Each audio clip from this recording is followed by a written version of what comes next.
Bom dia, pessoal. Vocês dormiram bem? Bom, nós dormimos muito bem, graças a Deus também. Depois da avalanche de ontem, bastante coisa que a gente viu ontem, eu vou fazer ligeiramente diferente esta manhã, até porque tínhamos mais tempo, domingo eu sei que é corrido, tem culto à noite, então nós vamos pontuar o que temos que pontuar e na sequência eu vou abrir um espaço maior caso os irmãos queiram fazer perguntas, até porque eu imagino que o tema desta manhã, ainda que a gente vá devotar a ele menos tempo, ele é mais controverso no sentido de ser diferente e talvez cause ainda mais dúvidas. Então, o objetivo final é que você saia dessa conferência sem dúvidas sobre o que nós falamos, então mais tempo para vocês perguntarem e eu ter tempo para desenvolver as respostas. Na conversa com o pastor, reverendo Everton, me pareceu que para a segunda palestra seria interessante eu abordar um pouco mais sobre essa coisa nova que apareceu aí no mercado, chamada de aconselhamento redentivo, uma vez que o aconselhamento bíblico não só está há mais tempo, quanto me parece ser a opção que as pessoas conhecem mais e não exatamente entendem a que veio o aconselhamento redentivo. Nós temos que evitar, pelo menos academicamente, eu acho que na vida como um todo, uma visão muito binária, não é? Ou isso ou aquilo, ou esquerdo ou direito, ou para cima ou para baixo. Nós temos, infelizmente, na nossa vida, e a gente vê essa grande área cinza nas Escrituras, em que as pessoas não são ou do bem ou do mal, somos santos pecadores, somos um misto de vontade de agradar a Deus e luta contra o pecado, nós somos nem meio a meio, de vez em quando a gente oscila 70-30, né, 60-40%. Então, não, eu não estou dizendo que todas as opções de aconselhamento cristãos disponíveis no mercado sejam boas. Não, não é isso. Eu estou dizendo que existem duas escolas de aconselhamento. Acho que entrou aqui no lugar errado o ar, né? Duas escolas de aconselhamento cristãos que são saudáveis para quem abraça a fé reformada. Assim como, e eu acho que a gente sabe disso, a igreja presbiteriana não é a única opção de igreja reformada no planeta Terra. Existem pelo menos duas igrejas que oferecem excelentes opções de fé reformada. A igreja presbiteriana, que pode ser do Brasil, pode ser de Angola, pode ser da África do Sul, pode ser da Inglaterra, e a igreja reformada, que pode ser do Brasil, que pode ser da África do Sul, que pode ser da Angola, que pode ser da Inglaterra. A igreja presbiteriana abraça os símbolos de fé de Westminster, Confissão de Fé de Westminster, Catecismo Breve e Catecismo Maior. A igreja reformada, ela abraça as três formas de unidade: Cânones de Dort, Catecismo de Heidelberg e Confissão Belga. Nada que vocês já não saibam, nada que todo mundo não saiba. Nós não somos reformados, somos presbiterianos, mas a fé é a mesma, é a fé reformada. E tem aí um famoso pregador Joel Beeke, eu acho que vocês também já ouviram falar, pelo menos dos livros, que fundou uma denominação que tem 6 símbolos de fé. Os 3 reformados e os 3 presbiterianos. Na igreja deles são os 6. Aí a luta deles lá é fazer os 6 documentos conversarem entre si. Vai ser B.O. dele, ele que se resolva lá, não é? Nós somos presbiterianos, nossa fé é reformada, somos filhos do movimento reformado do século XVI, passado pela Escócia, chegando até os Estados Unidos, e Estados Unidos para o Brasil, estamos nós aqui. Por que eu estou dizendo isso? Porque se você tiver a experiência que eu tive, que é uma experiência similar, não exatamente, porque estivemos os dois na África, cada um num canto, né? Eu e minha família também estivemos na África do Sul, quando eu estive doutorando lá, meu curso de doutorado foi na África do Sul.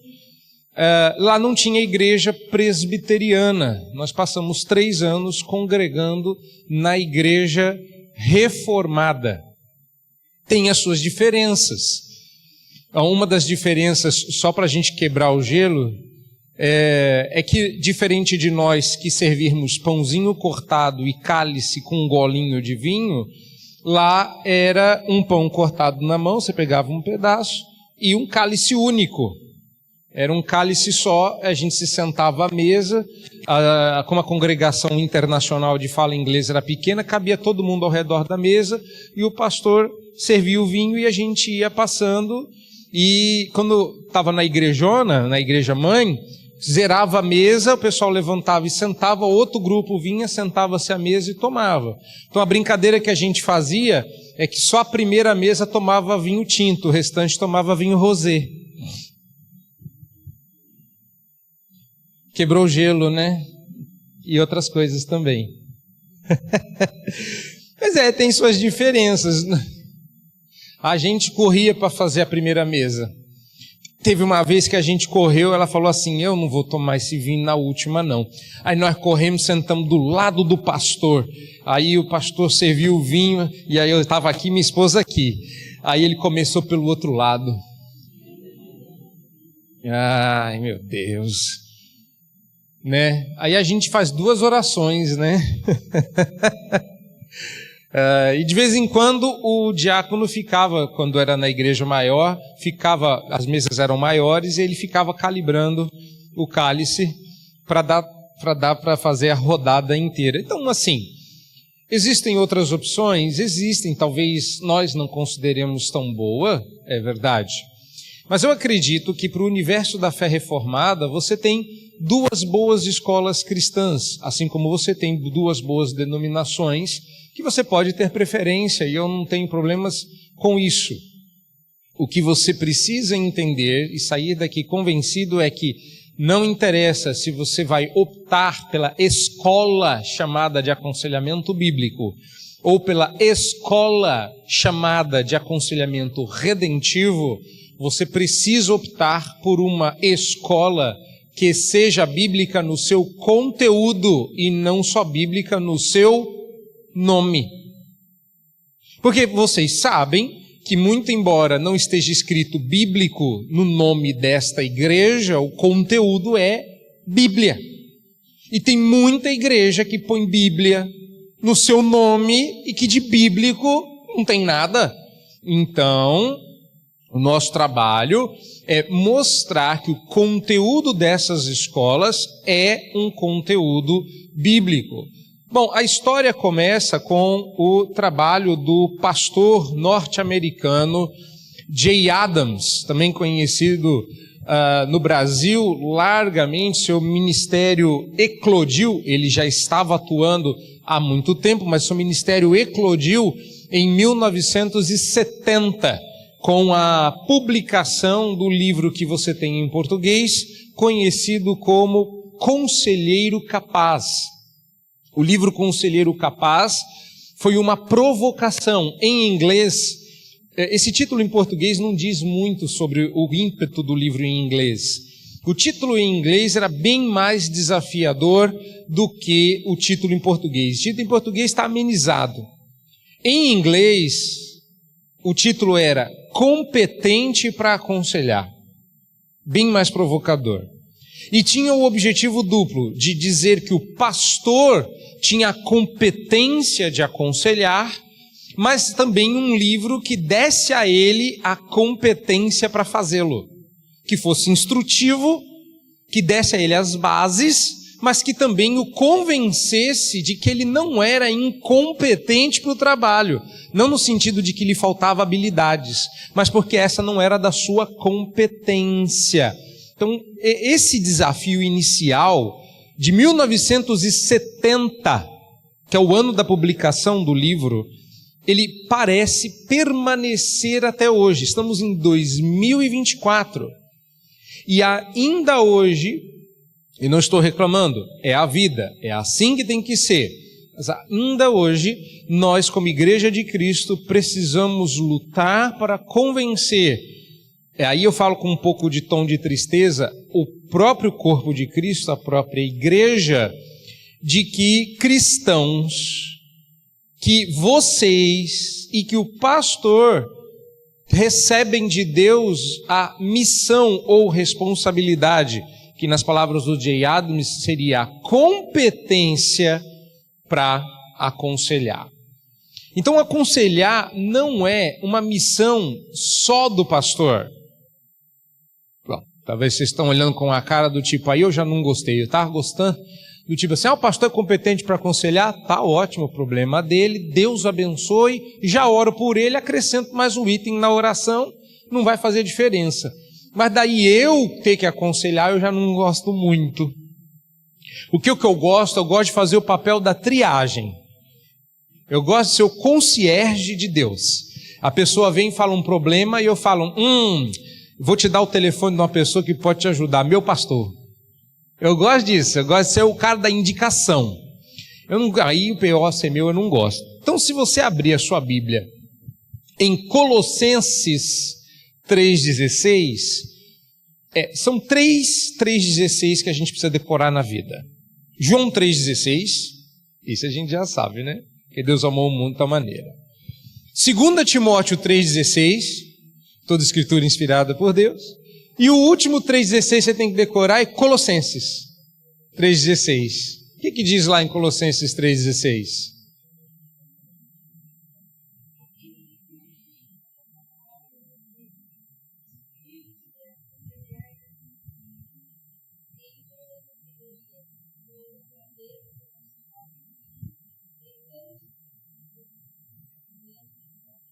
Esse versículo completo. Precisa decorar isso daí também. E é nesse versículo que tem uma expressão que me chama a atenção. Diz aí, olha para o texto. Procurai o pastor para aconselhamento. Está escrito isso aí, não está? Não. Está dizendo assim, instruí-vos e aconselhai-vos através do ministério de aconselhamento da sua igreja. Não está também isso? Não.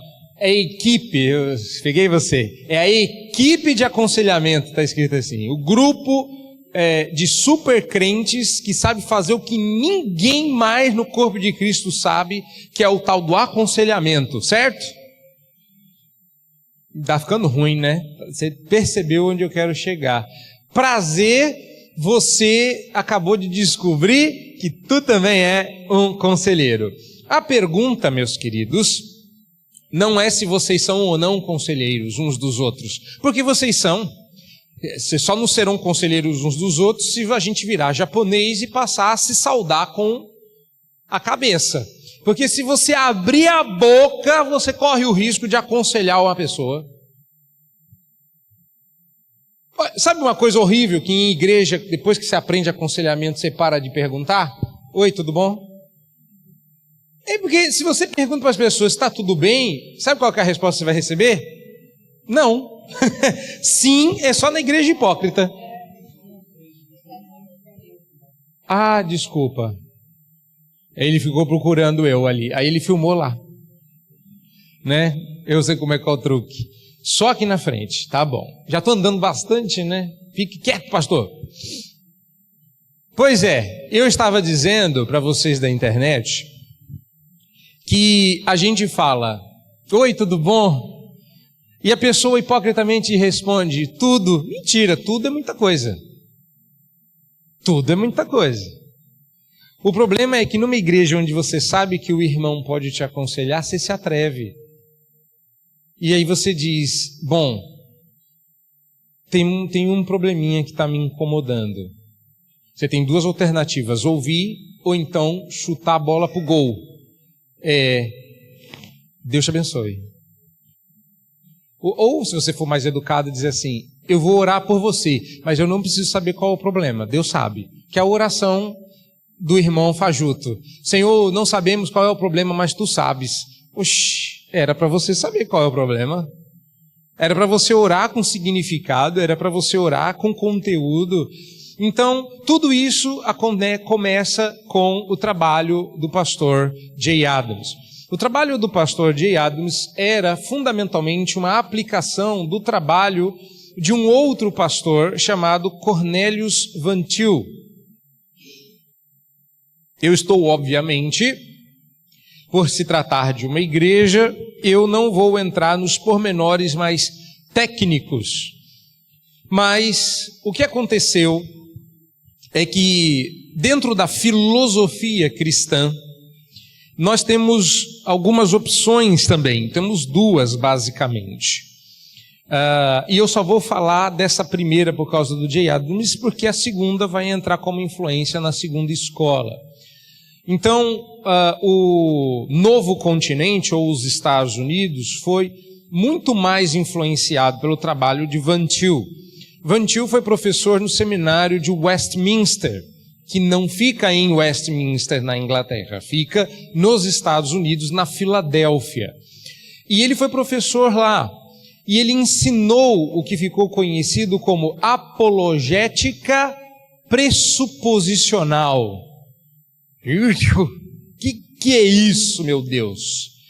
O nome é feio, grande, diferente, mas o resultado é muito prático. A ideia é que nós agimos baseados, seja a nossa crença, seja a nossa postura, em pressupostos. É só isso.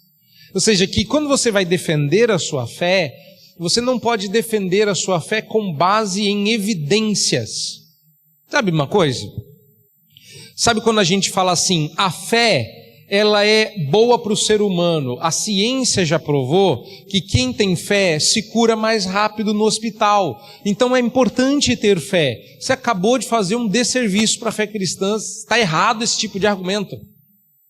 Porque se a fé foi inútil para curar as doenças ou ajudar na recuperação de doenças no hospital, a fé continua sendo um instrumento de Deus para nos levar para perto de si, ainda é a salvação pela fé em Cristo Jesus.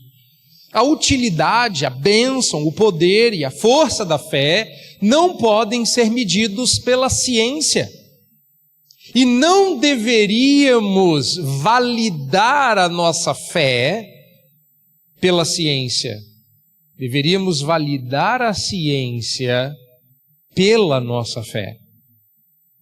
Por causa do pressuposto. Aí você tem que ouvir de uma pedra, porque quando crentes param de falar, Deus faz as pedras clamarem.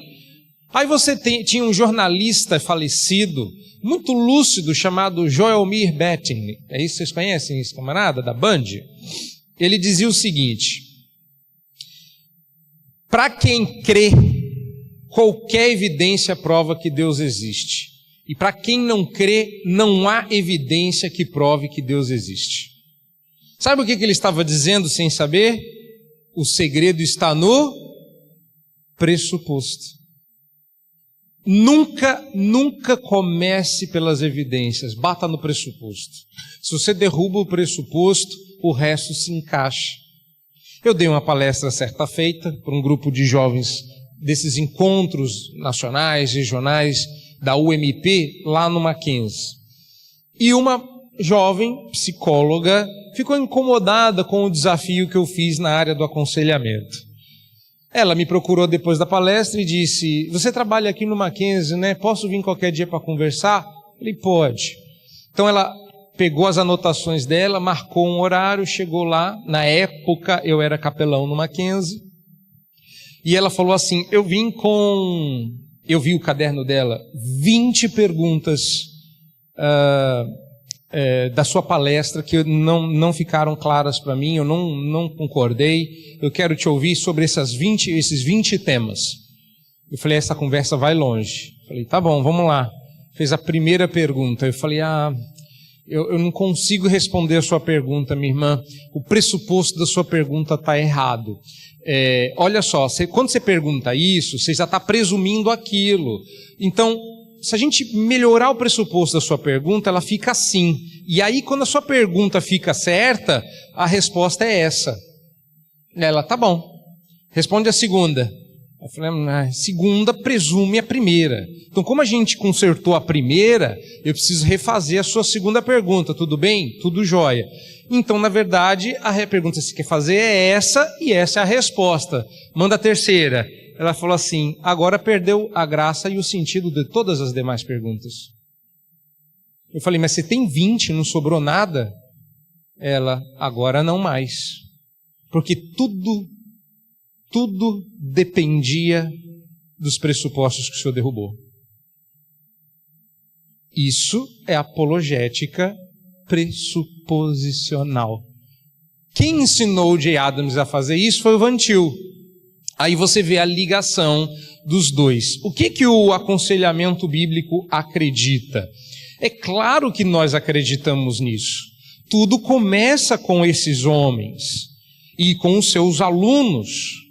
Pastor J. Adams era um pastor presbiteriano na Filadélfia. Ele começou com um trabalho na sua igreja local. Esse trabalho foi para o seminário, onde ele foi professor. O movimento de aconselhamento bíblico começa meio que acidental. J. Adams não era um conselheiro bíblico. Ele começou integracionista, ele não sabia disso. Viu que nada do que ele usava dava certo. E aí ele conta essa história no Conselheiro Capaz. E aí ele falou assim, eu comecei a fazer exegese de todos os textos que falavam sobre aconselhamento, para eu poder ter algum material bíblico para apresentar no seminário. Na época ele estava doutorando em pregação e hermenêutica, e aí ele pegou o conteúdo e falou, pera lá, se eu sou um pregador da palavra, eu também preciso ser um aconselhador da palavra. E assim começa o curso de graduação, curso de aconselhamento na graduação do Westminster. O trabalho do J. Adams é publicado, o trabalho dele como pastor cresce, ele é convidado para ser o mentor do mestrado em aconselhamento bíblico no Westminster. Depois ele funda a Fundação de Educação e Aconselhamento, o CCEF, e depois a revista de prática pastoral, que hoje é o Journal of Biblical Counseling, revista de aconselhamento bíblico, publicada pelo CCF e o Westminster, lá na Filadélfia. Esse é o início de tudo, tá? E no que acredita o aconselhamento bíblico? A crença principal é de que a Bíblia é suficiente, foi o que a gente falou ontem, para lidar com todos os problemas da vida, o que inclui aquelas categorias não orgânicas do comportamento que agora carregam rótulos diagnósticos da psiquiatria e da psicologia. Então, o que a gente vê aqui é que a Bíblia, quando o pessoal fala assim, a Bíblia não fala sobre tudo, não dá para usar aconselhamento para tudo, a gente precisa de ajuda externa, a gente precisa de conhecer outras coisas. Não, o que essas pessoas confundem normalmente são duas coisas. A primeira é, a Bíblia é suficiente no propósito a que se propõe. A Bíblia não está dizendo em nenhum lugar que ela seja útil para ensinar alguém a trocar o pneu de uma carroça ou de um carro. Carroça para Davi, né? Jesus, e a gente pensa do carro hoje. Não. A Bíblia não fala sobre um monte de assuntos, a gente viu como ela funciona quando ela não trata dos assuntos, mas o ponto é, não, a Bíblia não se propõe a abarcar elementos muito particulares, porque o objetivo final é ser útil para todas as coisas que conduzem à vida e à piedade. Então, se conduz à vida e à piedade, a Escritura é suficiente, é o reinado, é os limites do reino das Escrituras. Aí, o que as pessoas dizem, que é a segunda área de confusão é, se você está dizendo que eu deveria procurar o pastor e não um psiquiatra ou um psicólogo, vocês também estão desincentivando pessoas a procurarem outros médicos, como fazem os pentecostais. Você está com um câncer, não vá ao médico, vá ao pastor. Só que aí a pessoa morre ou padece de males terríveis porque vocês estão desincentivando a busca de uma ciência que é útil, boa. Por exemplo, quando você está gripado, você toma remédio. Por que quando você está doido, você não pode tomar um remédio também? Aí doido você inclui todos os tipos de loucura, tá? TDAH, TOD, Nescau, tudo que vocês quiserem, vocês põem junto aí. Então, TOD é transtorno opositor desafiador. Na sua época, a gente chamava isso de desobediência. Entendeu? Já na minha, a criança está com TOD. Eu que tomei tanto TOD na vida, achava que era bom, rapaz. Meu TOD tinha Y no final, uma delícia. Muito melhor que Nescau. Hoje eu cresci e acho os dois ruins. Mas eu prefiro café. Café é bom. Na época que o senhor criou seus filhos, era assim, você é um desobediente. Hoje a criança não é desobediente. A criança tem transtorno. É o transtorno opositor desafiador. E eu concordo. E quem causou esse transtorno foi o pecado. A gente tem esse transtorno desde o Éden. E Deus tratou com um remédio joia, né? Chama disciplina. Né? Deus tratou. Funciona, rapaz. Que agora é só dar nome bonito. PSADO? PSA. É pecado. A sigla dá pecado. Mas é bom a gente arrumar uma sigla boa, né? Eu também gosto da sigla VARA. Né? Essa é uma sigla boa também. Solução, funciona. Viu? Vocês vão anotando aí, tá bom? Vai ter um monte de dica útil. Pois é. Eu sei que pode parecer provocativo, mas a ideia é, meus irmãos, acordar para o fato de que eu posso subir um pouco a tecnicidade da palestra. Vou dar um exemplo. Eu não quero fazer isso, porque senão a gente, além de desviar o foco, fica muito profundo numa área só. Mas eu creio que a realidade, como nós a percebemos, o mundo criado por Deus, se mostra para nós em 15 escalas modais, 15 modos de existência, tá? E como a gente está sendo diminuído por causa do pecado, as escalas mais altas da realidade, que incluem o aspecto estético, o aspecto jurídico e o aspecto pístico, ou seja, a beleza, a justiça e a fé, elas estão sendo abandonadas e a gente vai parando sempre nos aspectos menores. O aspecto mais básico é o matemático, depois vai para o aritmético e vai subindo até o biológico, químico e por aí vai. A gente vai parando mais ou menos no meio. No meio você vai encontrar o aspecto linguístico. E o aspecto linguístico hoje, muito embora eu esteja falando aqui de teoria da filosofia da realidade, que você pode falar assim, eu já estou começando a não entender o que esse pastor está falando. Você vive nessa realidade. Você pode não saber o que é escala modal, você pode não saber quantas são, você pode não ter entendido o que eu falei sobre linguístico, jurídico.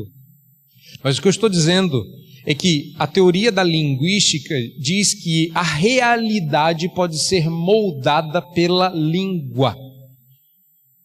Michel Foucault, Jacques Derrida, Mikhail Bakhtin e outros disseram que se você muda a fala, você muda a realidade. Você já começa a perceber que fala, peraí, eu não conheço nenhum desses homens, mas outro dia eu peguei,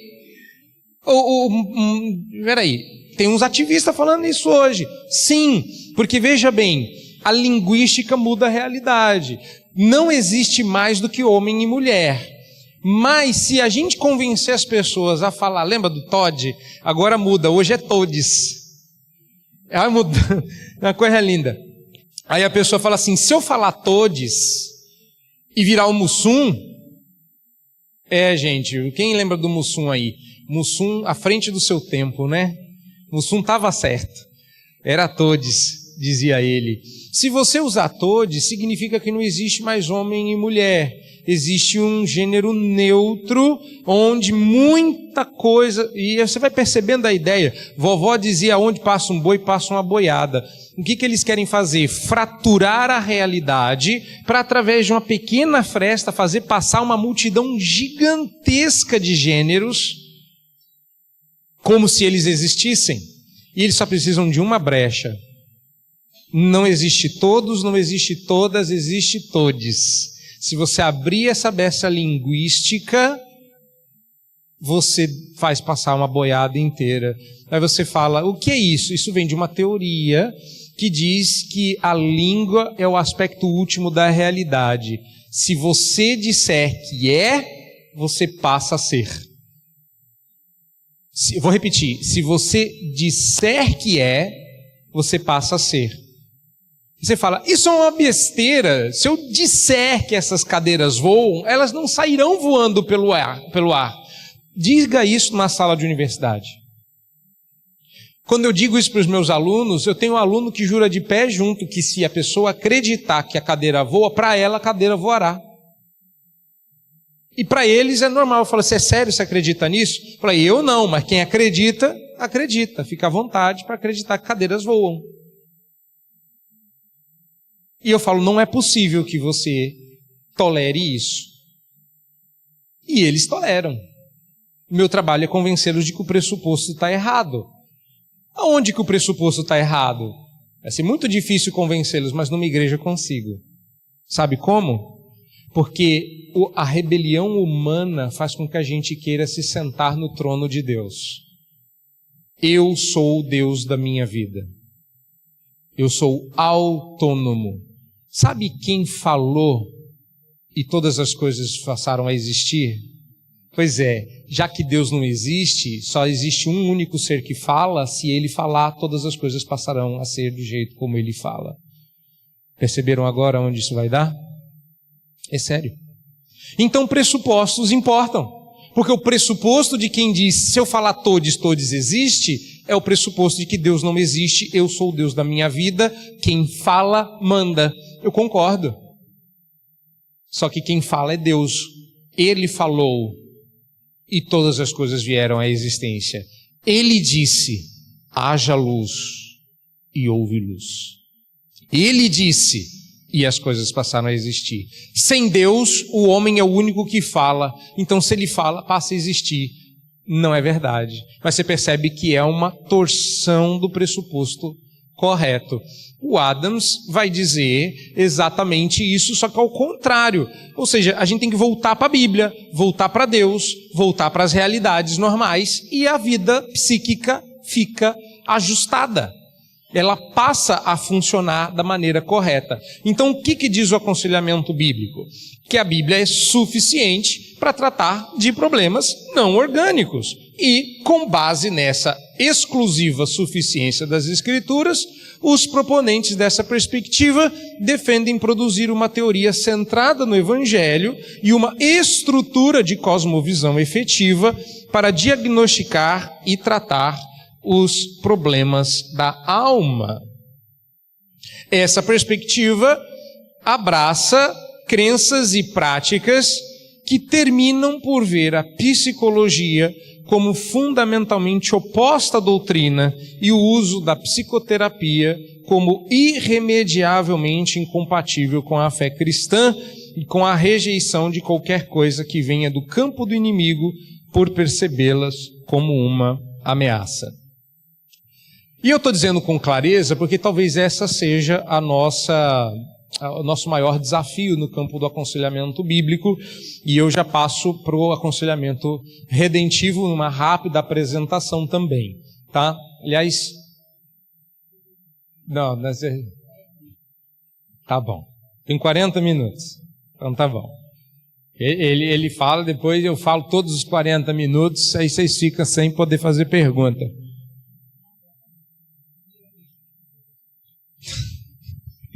Ok. Vamos entender essa parte. Vamos entender essa parte, meus queridos. O aconselhamento bíblico, nesse ponto, o aconselhamento redentivo vai ter uma ligeira diferença que eu pretendo ter tempo para explicar. Mas fundamentalmente é o seguinte: como a psicologia assumiu um posto que estava vago, os pastores, a gente tem que entender isso. Até na história do aconselhamento, o que aconteceu foi que não foi a psicologia que entrou na igreja. Nós temos que fazer um meia-culpa.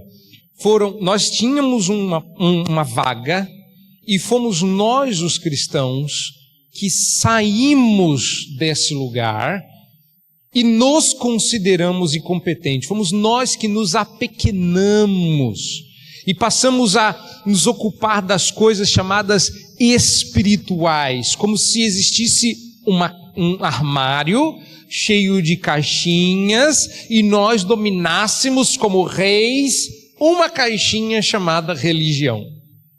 Ao esquecer que a vida é vivida coram Deo, que nós todos, crentes e incrédulos, vivemos diante da face do Senhor.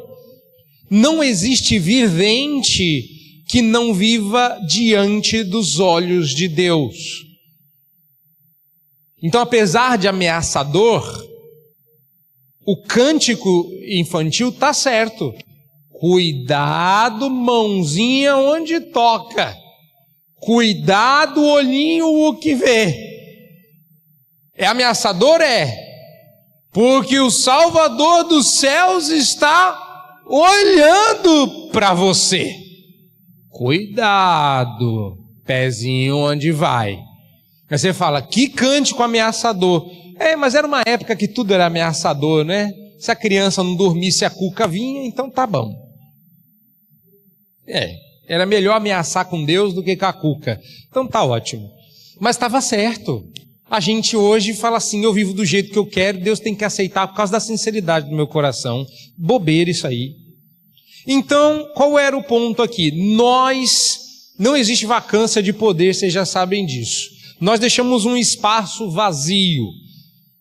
Nós nos apequenamos porque achamos que essa área não nos pertencia. Então a psicologia, ao ver essa vaga disponível, falou, olha só, encaixamos nela. E não é acidental. Não é do tipo, a gente quer dominar. Tudo isso começa com um rebelde. Ontem eu falei de Freud. Solomon Sigismund Freud, que virou Sigmund Freud para os amigos. Freud não começou o seu trabalho em inglês. Ele era de Viena. Então, quando ele escreveu, e ele era alemão de nascimento, ele escrevia e falava em alemão, apesar de morar em Viena, ele escreveu um termo para designar o que era o psicoterapeuta. E o termo em alemão que ele usava, se fosse traduzido para o português, seria pastor secular de almas. Ou seja, ele era alguém que pastoreava almas, mas usava para isso algo diferente. Então, quando alguém chega no meu gabinete e fala assim, eu não sei o que você faz, que as pessoas querem saber as tecnicidades, qual que é a diferença? Fim da linha. A diferença é o livro. A diferença é o livro. O psicólogo usa um livro, eu uso outro. O resultado é o mesmo. A gente vai fazer basicamente a mesma coisa. A gente vai sentar, vai conversar, eu vou pensar no seu problema, olhar o meu livro, te propor uma solução, esperar que você obedeça e observar o resultado. A diferença é o livro. Eu falei, qual é o livro que os psicólogos usam? Hoje no Brasil é o DSM-5, que é o 6º, na verdade. Tem alguém estudando psicologia aí? Tem algum psicólogo? Não? Porque são 6 livros. Do DSM-4 para o 5 tem um no meio que é o DSM-4R, que é uma versão revisada. Você vê que até eles têm a revista aí atualizada, eles também têm. Por isso que chama de a Bíblia do psicólogo. Porque eles também tem a revista corrigida e a revista atualizada. E a versão revista e atualizada é o DSM-5, que a sigla DSM significa Manual Diagnóstico de Doenças Mentais. Tá? DSM. O livro que eu uso chama-se Bíblia. Essa é a diferença. Eu uso a Bíblia, eles usam o DSM. Tanto é que a gente acabou de ver... Não, esse aqui é o do oposto, né? Que defendem os proponentes do aconselhamento bíblico uma teoria centrada no Evangelho e uma estrutura de cosmovisão para diagnosticar as almas. E entendem que as propostas, fundamentalmente da psicologia, são uma ameaça. Eu vou tentar colocar aqui para vocês um elemento... Não estou conseguindo aqui. Isso. Um elemento para a gente pensar. Geralmente as pessoas me perguntam o que é esse bicho do aconselhamento redentivo. Porque tudo que você ouviu até aqui pode ter te parecido muito certo. E eu concordo, está certo mesmo. Vou fazer algumas diferenciações só para vocês entenderem. Não que a gente discorde, um ponto não é discordar, é ter uma perspectiva diferente. Presbiterianos e reformados não discordam em fundamento nem com congregacionais. Se a gente for estudar, voltando lá para os documentos de fé, se a gente for ver quem estava na Assembleia de Westminster, tinha de um tudo. E a divisão foi, eu não gostei da ênfase, eu não gostei da terminologia, eu acho que talvez a melhor forma seja como diz o catecismo, e a gente entende, como bons presbiterianos, que mais cabeças pensando produziram um documento mais paritário. Até porque o Catecismo de Heidelberg foi escrito basicamente por um homem só, com a ajuda de mais um colega, enquanto o Catecismo de Westminster foi escrito por um monte de pastores, todos renomados. E por muito mais tempo. Então, ok. Dito isso... O que é esse negócio do aconselhamento redentivo aí que você acredita? Bom, meus irmãos, eu acho que agora é inescapável. O livro que eu publiquei tem como título O Breve Manual de Aconselhamento Redentivo. Eu fiz e não fiz errado, né? Ontem eu falei do livro, hoje eu vou falar um pouquinho também. Você fala assim, legal, ele trouxe o livro? Não, porque, olha só, eu não posso fugir do fato de que tem um livro que vai ser relançado agora no segundo semestre, mas pela graça de Deus esgotou. Então é uma boa notícia, né? Tem gente querendo e ainda acabou o livro, mas no próximo semestre ele vai ser republicado. Então eu estou subindo o hype para vocês ficarem com vontade e vão lançar de novo, precisa vender os outros que vai lançar, né? Então quem não tem ainda, por favor, adquira. Que eles publicam lá e quem vende aquele troço, né? Não pode ficar parado lá não. Bom, vamos falar sobre o que é o aconselhamento redentivo. Enquanto tudo isso está acontecendo na América, existe um movimento concomitante acontecendo na Igreja Reformada lá na Holanda. Lá na Holanda você tem um ressurgir do calvinismo.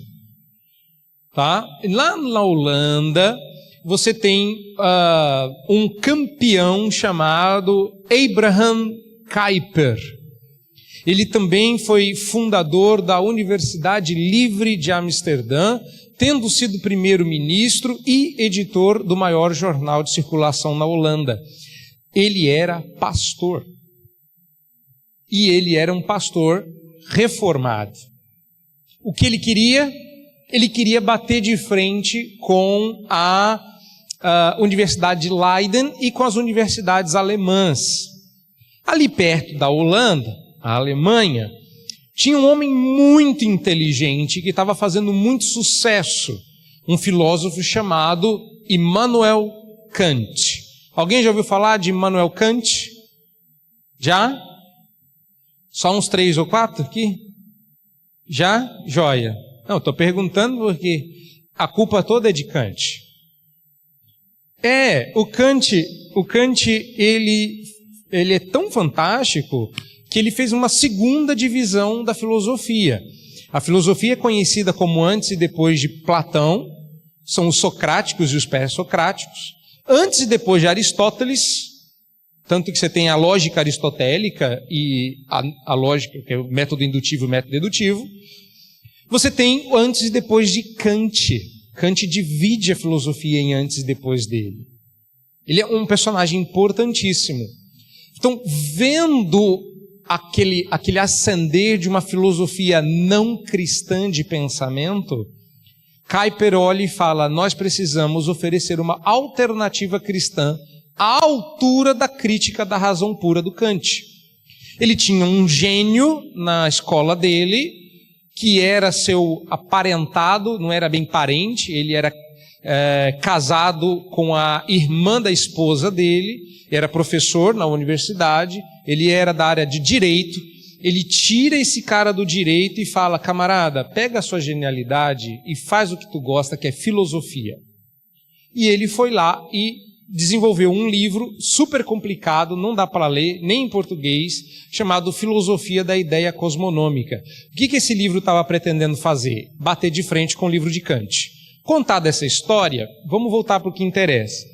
Por detrás de todo conselheiro bíblico haverá um filósofo. Essa é a história.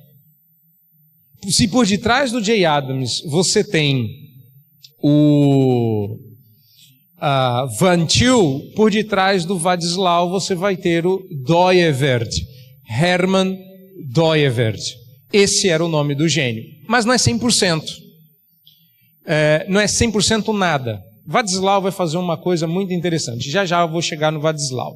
Então, deixa eu explicar como é que funciona. Primeiro, o aconselhamento redentivo é um modelo de aconselhamento bíblico pressuposicional. Mas até aí o aconselhamento bíblico também é.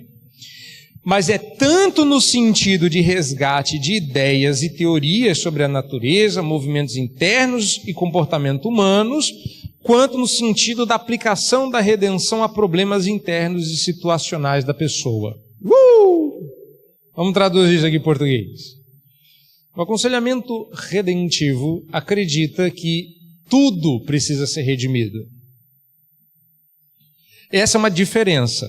No aconselhamento bíblico, só se aconselha crentes. Por quê? Porque o aconselhamento bíblico, dentro da escola aconselhamento bíblico, é compreendido como parte do processo de santificação.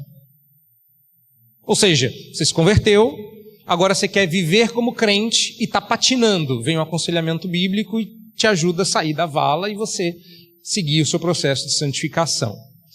O pressuposto do aconselhamento redentivo é outro. Qual é? Agora veja bem, eu vou falar qual é, mas vocês vão se ver concordando comigo, vai ser estranho. Não, só pode aconselhar quem é crente, porque precisa ter o Espírito Santo. Se eu vou ler a Bíblia, a pessoa é crente, precisa ter o Espírito Santo para poder viver as verdades que eu falar da palavra. Mas vamos lá. Lembra que o Jay Adams disse que se a gente prega a palavra, a gente também tem que aconselhar a palavra? Pois nós entendemos que é ministério da palavra aconselhamento.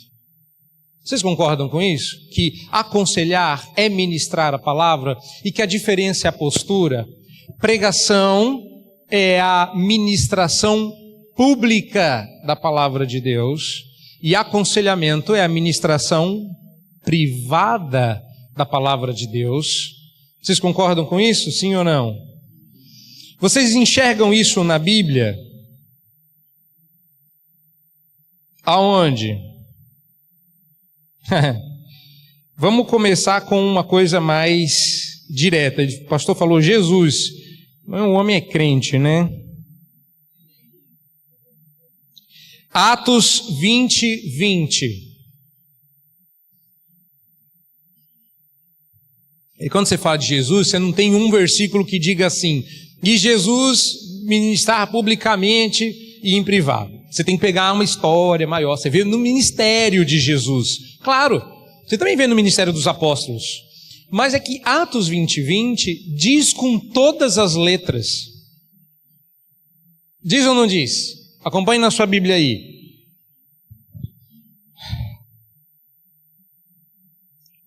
Cadê o 20? Jamais deixando de vos anunciar, tá? Anunciar aqui é uma palavra bastante interessante. Não é a palavra para pregar, é a palavra para desvelar, esclarecer, anunciar, uma boa, excelente tradução.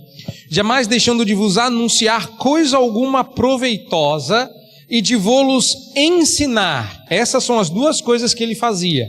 Anunciar e ensinar. Como? Tá publicamente de casa em casa. Tá aí. O ministério da palavra tem dupla aplicação, pública e privada. Agora, dá para ver isso na Bíblia? Dá. Quando a rainha de Sabá vem conversar com Salomão, ela não veio por mera curiosidade, porque em todo mundo era famosa a sabedoria do rei. Ministério público. Mas o que gerou? Rainha de Sabá vem da África ter com Salomão e eles conversam por horas. E sobre o que eles conversaram? E quer saber por quê, fofoqueiro? É público, é privado. Que isso? Coisa horrorosa? É, conversa pessoal dela. Quer saber?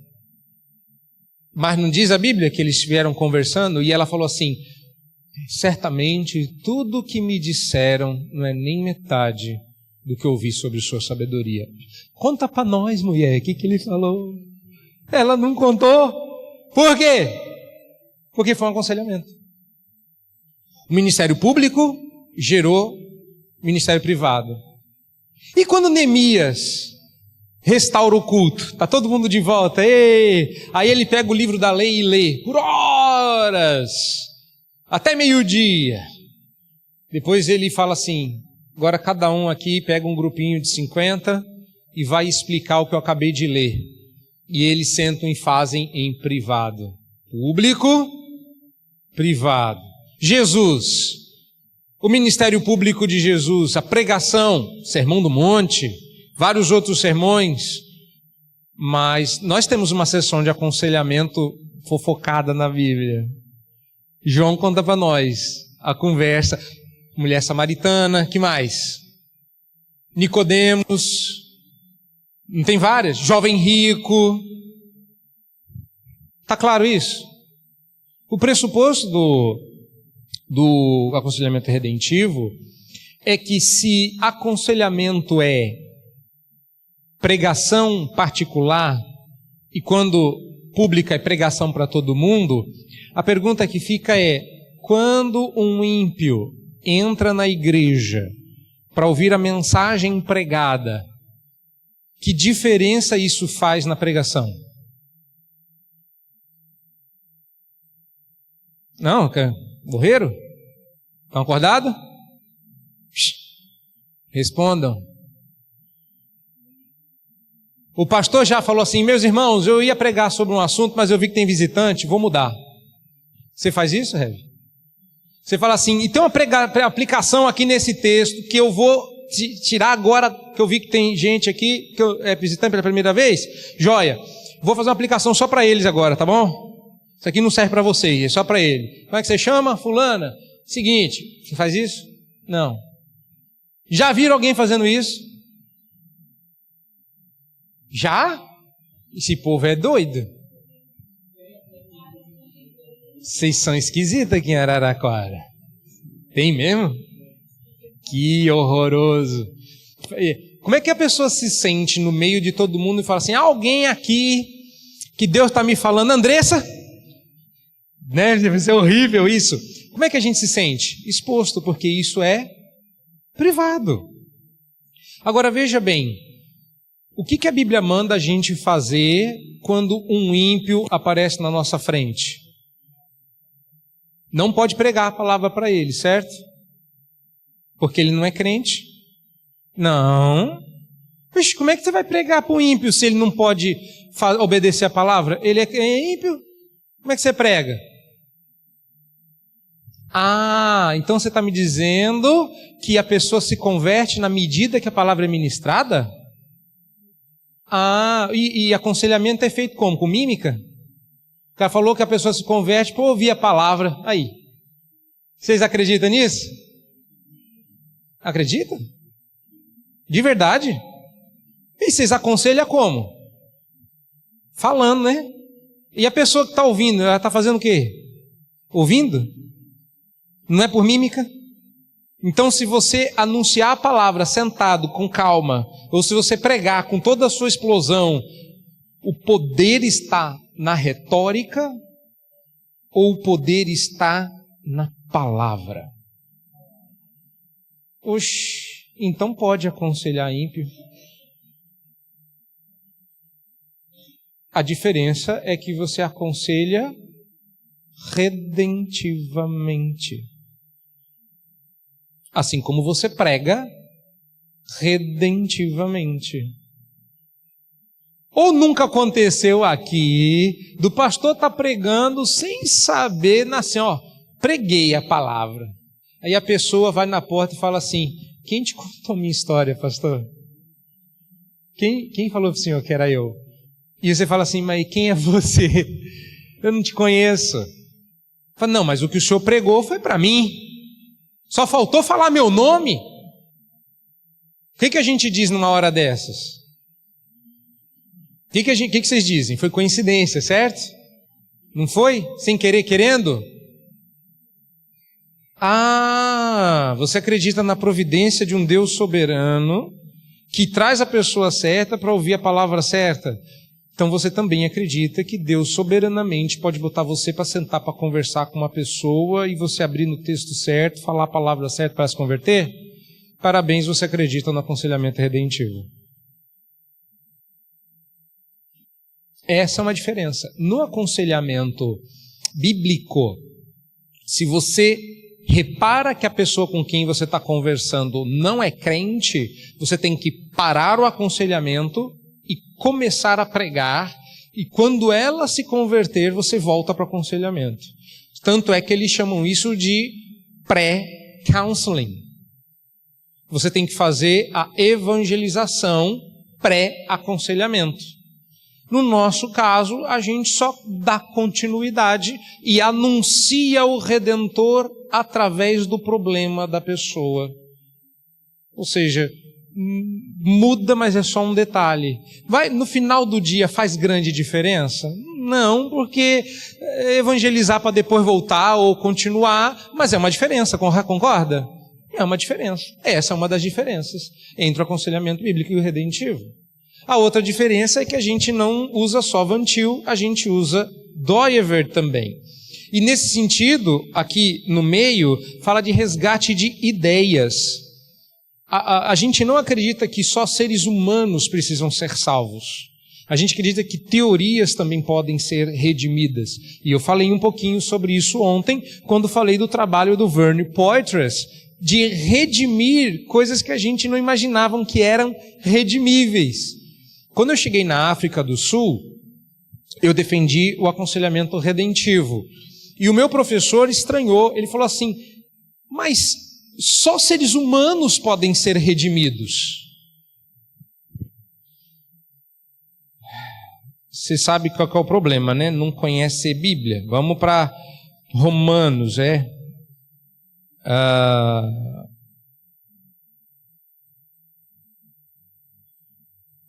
Deixa eu abrir aqui em Romanos também. 8:22.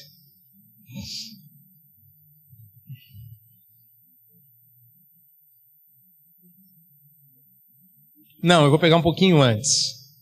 Vou pegar do 20. Romanos 8:20. Só gente pode ser redimida. Jesus veio para salvar seres humanos. Só ser humano pode ser redimido, certo?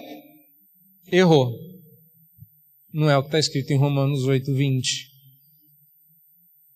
Diz que toda a criação espera a nossa redenção para ser conosco redimida. Explico.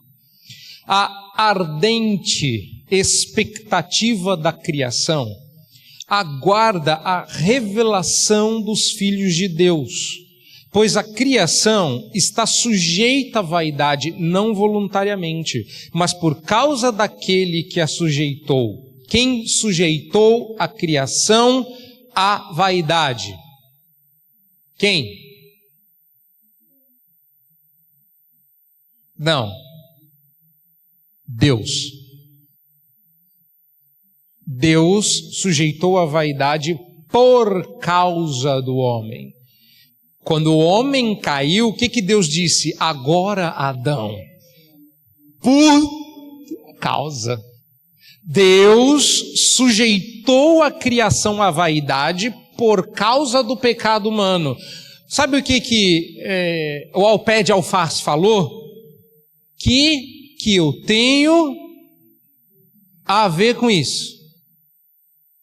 Aí a gente reclama, né? Ah, não foi eu que pequei, foi Adão. Por que eu tenho que ser pecador? Filho, você ainda é filho de Adão. Mas o que você diz da rúcula, coitada? Não tem nada a ver com isso. Não, você já parou para pensar que o sonho dourado do brasileiro, a picanha, que ninguém mais está vendo? Faz um tempo que a picanha deu uma sumida, né? Quem gosta de picanha aí? Quem lembra de que é picanha? Né? Quem lembra daquela época? Né? Pois é, vocês gostam muito ou pouco? Quem gosta, gosta muito, né? Quem gosta? Levanta a mão aí, deixa eu ver quem gosta de picanha. Tá. Ô irmão, você já parou para pensar que a picanha que o irmão come não é perfeita? Que a picanha verdadeira, do jeito que Deus criou, nós só vamos comer quando Cristo voltar?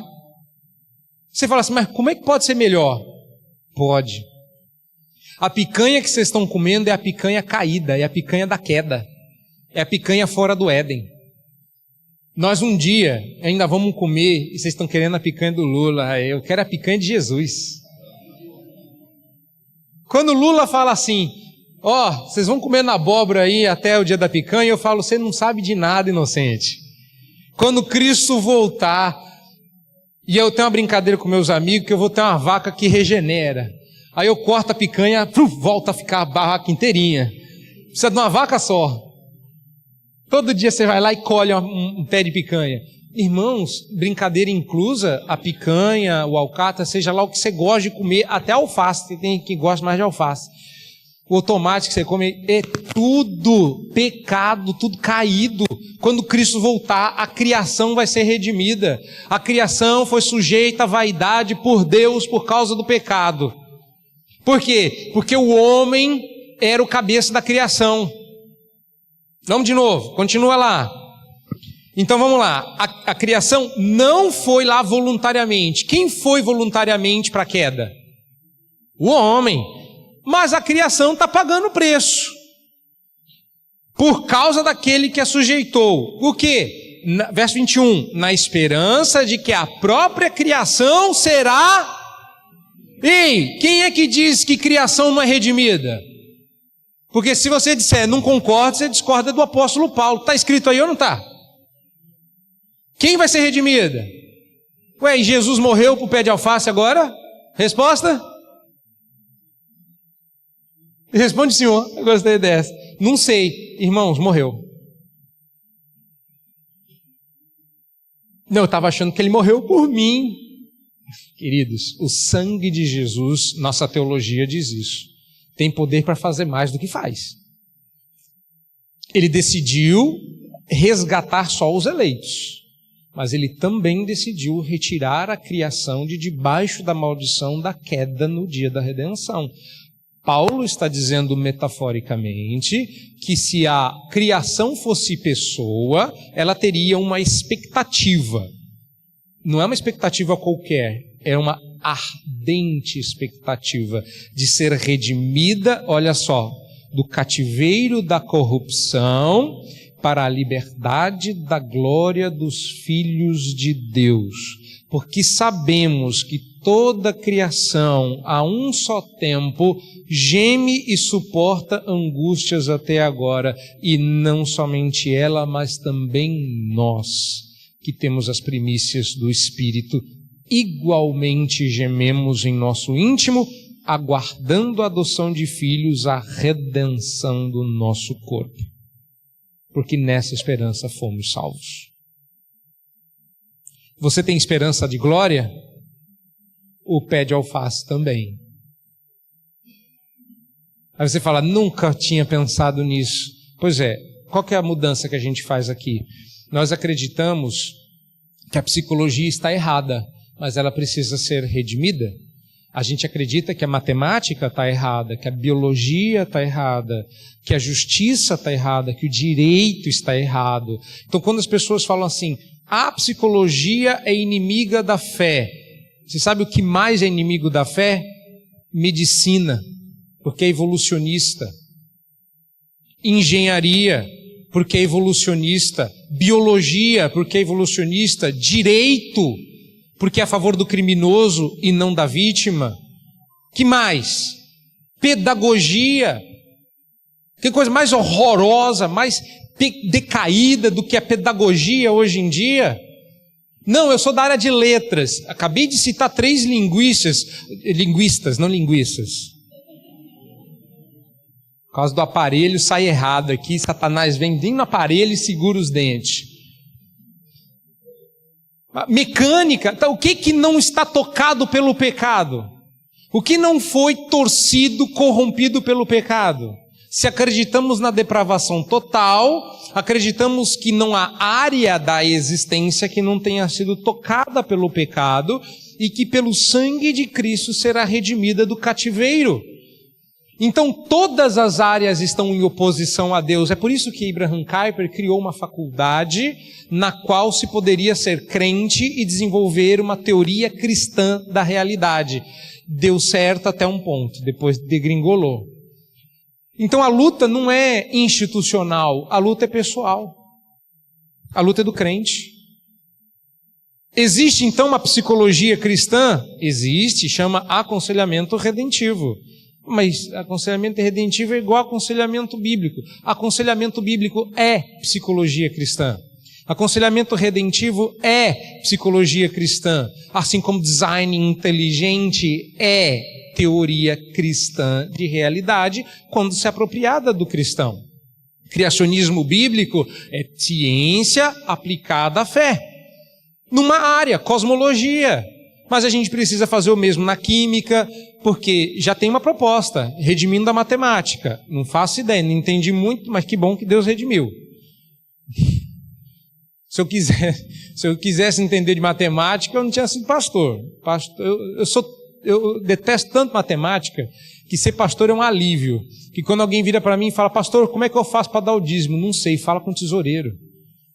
Eu não mexo nem com isso. Então, redimiu a matemática, louvado seja Deus. Não entendi nada. Mas tem lá, redimindo a lógica, redimindo a sociologia. Gente, se Deus redimiu a sociologia, o resto, Ele salva. Porque se a sociologia teve jeito, meu querido, todo o resto tem. Vai por mim. Que tem coisa pior que psicologia? Tem, sociologia. E se Jesus redime sociologia, meu amigo, não vai sobrar nada sem a redenção. Concluindo, a teologia reformada utiliza o termo redenção não apenas para fazer uso da linguagem teológica, mas primordialmente porque a crença na depravação total do homem coloca o problema do homem no âmbito dos aspectos moral e pístico. E eu já falei dessas coisas que eu passei no slide, só que eu não preciso reler para vocês. A abordagem redentiva entende que todo bom insight encontrado em qualquer conhecimento secular é insight de Deus, roubado, distorcido e forçado a trabalhar em um sistema alienígena em franca necessidade de ser reenquadrado. Então, quando a gente diz que toda verdade é verdade de Deus, é que ela continua sendo verdade mesmo quando dita pelo inimigo, mas não cabe bem que a verdade seja dita por inimigo. Eu não gosto quando a verdade é dita pelo Joel M. Betting. Eu quero que a verdade seja dita por um servo de Deus. Então eu pego essa verdade e a refaço de uma maneira onde Deus é o centro. Isso é redenção de teoria, isso é redenção da realidade. Então, no caso do aconselhamento redentivo, nós trabalhamos com o paradigma de desconstrução e reconstrução. Ou seja, fundado sobre uma estrutura trinitariana e centralidade em Cristo, o aconselhamento bíblico resgata, esse aqui é um trecho do livro do Vadislau. Então, ele não entende que aconselhamento redentivo seja diferente de aconselhamento bíblico, tá? Resgata as observações da psicologia por meio de uma desconstrução de suas categorias seculares, e uma sequente reconstrução dessas categorias em categorias bíblicas de pensamento. Bom, é o que eu falei em resumo. Mas caso fique uma dúvida, eu posso retirar agora nos minutos finais. Queria, só antes de abrir para as perguntas, corri no final porque eu quero trabalhar nas perguntas, eu queria agradecer a estadia e a acolhida dos irmãos. Esse é o grupo que recebeu a acolhida, então fica o nosso agradecimento, porque o grupo inteiro é esse aqui, e esse grupo inteiro, que é a minha família, manda um forte e caloroso abraço para esta igreja, porque é um prazer poder servir ao Senhor. As duas mais velhas estão de viagem, nós viemos com a mais novinha, eu e minha esposa. Eu estou disposto a tirar algumas dúvidas, desde que exista alguma dúvida para a gente tirar.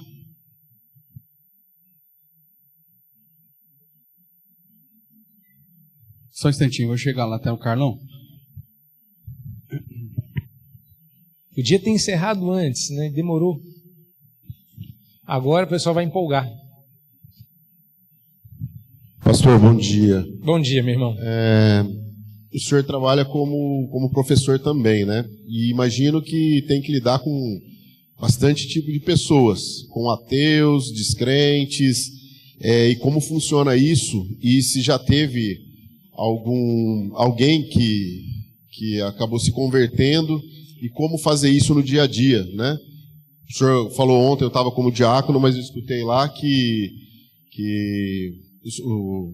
eles acabam descobrindo que o senhor é pastor. E como o senhor lida com isso no dia a dia, né? Boa. Por ser pastor e lidar com jovens, principalmente, hoje em dia está difícil, né? Aí eu com os pais também, não sei se eles levam e tem reclamação quanto a isso. Certo. Vamos lá. Só vou... Olha eu fazendo o que eu falei, né? Posso mexer no pressuposto da sua pergunta? No finalzinho, o irmão... Eu falei, nossa, ele está indo tão bem, não vou pegar o pressuposto dele. No finalzinho, o irmão entregou o pressuposto. Ele já percebeu. Ele fala assim, já foi no final. Foi no final. Meus irmãos, a gente tem que parar de comprar o cinismo do mundo de que falar com um jovem é diferente, que é difícil, que a gente não se comunica. Uma das coisas que irrita o jovem é que a gente coloca eles numa categoria, desculpa ser português claro aqui, porque vai ser um pouco indelicado, mas a gente coloca eles numa categoria de semi-imbecilidade que os irrita. Tem que falar com um jovem diferente, tem que ser descolado. E aí, o jovem fala assim, ei tio, para com isso, tá ficando chato, vergonha alheia, ai que cringe. E uma das coisas que eu descobri é que se eu for com 40 anos, falando com o jovem, para ele, e eu gosto de algumas coisas que eles gostam, isso já estabelece a conexão necessária. Agora veja bem, a gente não gosta do jovem porque uma coisa ele faz mesmo, ele dá trabalho. Ele dá trabalho. Porque o mais velho já tem experiência e conhecimento. Você dá 2 ou 3 dicas, a pessoa reorganiza o pensamento, fala, entendi. O jovem não, ele é questionador, ele acabou de receber conhecimento, o jovem é trabalhoso. Então vamos lá, como é que eu lido com isso? A primeira coisa é que eu não escondo a minha fé, mas eu também não uso a aula como palanque para pregar. O que eu não estou dizendo que você não deva fazer, o que eu estou dizendo é, os meus pressupostos são vistos desde o primeiro dia. Teve uma aluna que matou a charada na primeira aula. Ela falou assim, o senhor é cristão. Eu falei assim, como é que você descobriu? Eu falei, a maneira como o senhor fala é diferente dos outros. O senhor evita certos termos. Eu falei, mas eu só dei uma aula para você. Ele falou assim, mas ninguém fala desse jeito. Seu vocabulário é limpo. Eu nem sei o que eu falei, ou evitei falar. Mas os pressupostos estão sempre lá. Quando você é pressuposicional, você está atento aos seus pressupostos. Vou dar um outro exemplo.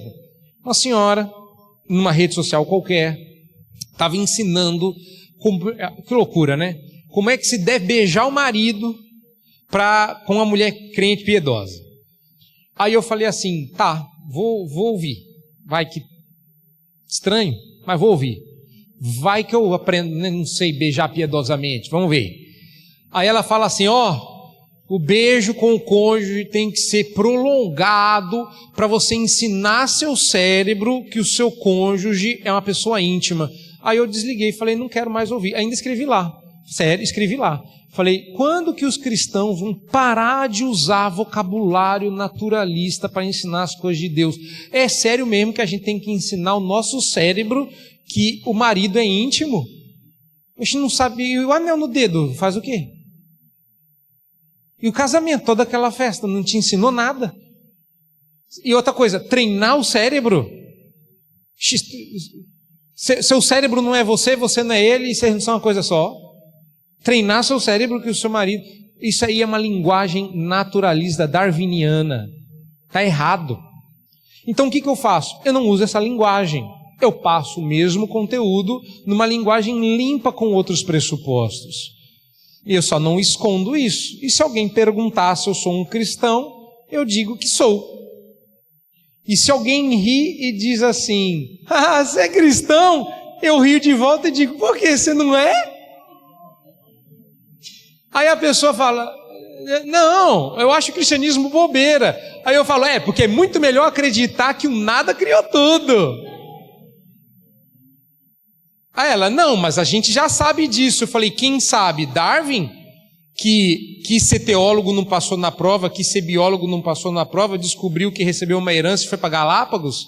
É isso? Você acredita nesse embuste?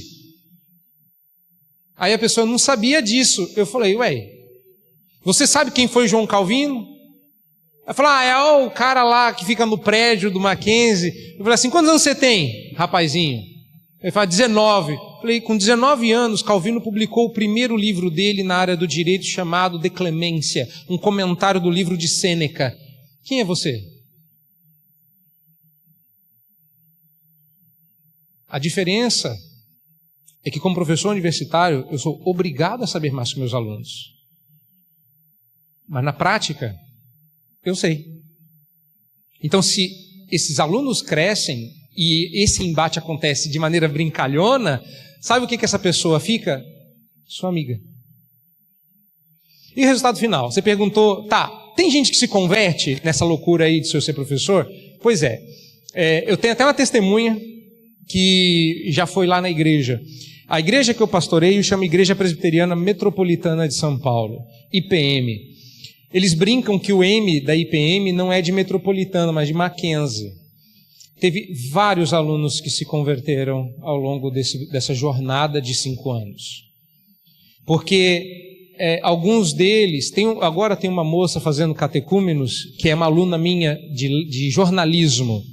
Vocês acreditam que jornalista para ser crente? Vamos ver. Né? E ela disse assim, eu estou com medo de assistir às aulas. Aí eu perguntei por quê? Falou assim, porque eu gosto de ser eu. E eu estou achando que depois de ouvir suas aulas eu vou deixar de ser quem eu sou. A gente ri, mas não pode, tem que segurar. Eu falei, é um perigo mesmo. Eu falei assim, eu acho que se você ouvir essa aula até o final, você vai virar uma outra criatura. Aí a gente, e os crentes ao redor lá, tudo no amém, né? Aí eu falo assim, mas você não devia ter medo de se tornar, porque o problema é que você só gosta de você porque esse eu é tudo que você conhece. Mas você está brincando no sopé da montanha, juntando terra para fazer um montinho de areia e dizendo, sou feliz porque consegui fazer um montinho. Eu estou te oferecendo a praia. Aí ela, poxa, nunca tinha parado para pensar nisso. Eu falei, nem eu, essa ilustração é do C.S. Lewis. Só que eu não disse para ela. Eu usei. E uma das coisas que a gente gosta é de preparar a pessoa para o cristianismo. Ó que eu sou crente, ó que eu vou pregar o evangelho, ó que Jesus vai te salvar. Meu amigo, vai, prega logo, fala. Quando você vê, falou. E aí essa pessoa recebe o impacto. É claro que nem tudo funciona assim. Já teve aluno meu que levantou da sala e saiu e disse, não assista essa aula até o final, porque eu sou vegano e o senhor falou bem de comer carne. Essa mesma aluna, semanas depois, veio desesperada. O que eu vou comer? Eu falei, o que aconteceu, minha filha? Descobri que o alface sente. Se o alface sente, eu não consigo mais mastigar, o que eu vou fazer? Eu falei, vive de sol. Ela falou, mas eu vou morrer. Eu falei, então que tal você já nascer de novo? Jesus morreu pelo alface. Aí, ó, aprendeu. Já vai usar essa, né? Jesus morreu pelo seu alface, né? Olha, já aprendeu. Isso, esse é o ponto. Ao invés da gente ficar preparando os outros, só fala. E fala com jeito, mas sem vergonha. Porque se a gente tiver vergonha do evangelho, as pessoas também terão. E uma das coisas que os alunos cristãos dizem é que eles começam a perceber que eles não precisam ter vergonha de serem crentes na faculdade. Aí eles começam a se posicionar. Até o dia que eu fui atacado publicamente por uma aluna muito enraivecida. Estávamos falando sobre ética e eu falei a favor de preservar a vida do nascituro contra o aborto. Ela se levantou enraivecida e eu baixei a cabeça e fiquei esperando. Quando eu puxei o ar, 3 ou 4 alunos começaram a me defender. E alguns deles não eram cristãos. E a turma começou a mudar. Eu falei, o que está acontecendo aqui? Eles já tinham assimilado. Então, de vez em quando, Deus faz alguns milagres também. Então, mais ou menos assim que eu tenho feito. Irmãos, infelizmente, aí por causa do horário, o pessoal que deixou o frango assando... eu fui de novo além, né? Não. Desculpa. Mas, vai ter que vir uma próxima, só para as como dúvidas. eu fiz ontem, eu pedi, né, para que você tivesse alguma dúvida, ou anotasse, para não deixar passar. E aí nós vamos encaminhando, mesmo que seja depois respondido remotamente. Uhum. Né? Então, a gente faz dessa forma, tá certo? Veja, é a primeira conferência, né, de aconselhamento bíblico. É um assunto que, de um modo especial, a Igreja Presbiteriana Real Aliança tem desejado conhecer mais. Né? Acabamos conversando especificamente ontem, mas ontem nós tínhamos um bom número aqui. Eu acredito que não é sempre assim. Nas conferências de aconselhamento por aí. Eu sei onde você for, é lotado, como que é? Não é, né? Não é. Então, a igreja ela tem demonstrado. Então, irmãos, nada impede de nós termos aí, né, trazemos o reverendo Jonas novamente, uma outra oportunidade, e aí pegando essas dúvidas que os irmãos levantarem, aí já indicar as próprias palestras para essas dúvidas específicas. Eu, particularmente, como eu disse ontem, eu não conheço muito o aconselhamento redentivo, eu tenho dúvidas. Mas nós vamos ter também agora uma interação maior. O reverendo Jonas vai ser o pastor da Heloísa, lá em São Paulo. Esse mês, inclusive, nós vamos estar lá. Eu, como pastor atual da Heloísa, vou lá conhecer a igreja, né, no final do mês. Mas então a gente tem uma relação próxima. Então é possível que a gente faça isso, tá bom? Nós vamos encerrar. Não sei se você quer falar mais alguma coisa. Irmãos, mandem as dúvidas. Eu gravo um vídeo de cada dúvida, publico no YouTube e mando o link e a gente faz alguma coisa, ou publica na página da igreja, ou que até prefiro, e os irmãos terão todas as dúvidas respondidas. Mas não fiquem com dúvidas. Mande as dúvidas, eu gravo um vídeo e aí você ouve na hora que dá. Porque agora eu sei que o horário urge, mas eu me comprometo a responder essas dúvidas através de vídeos no YouTube, tá bom?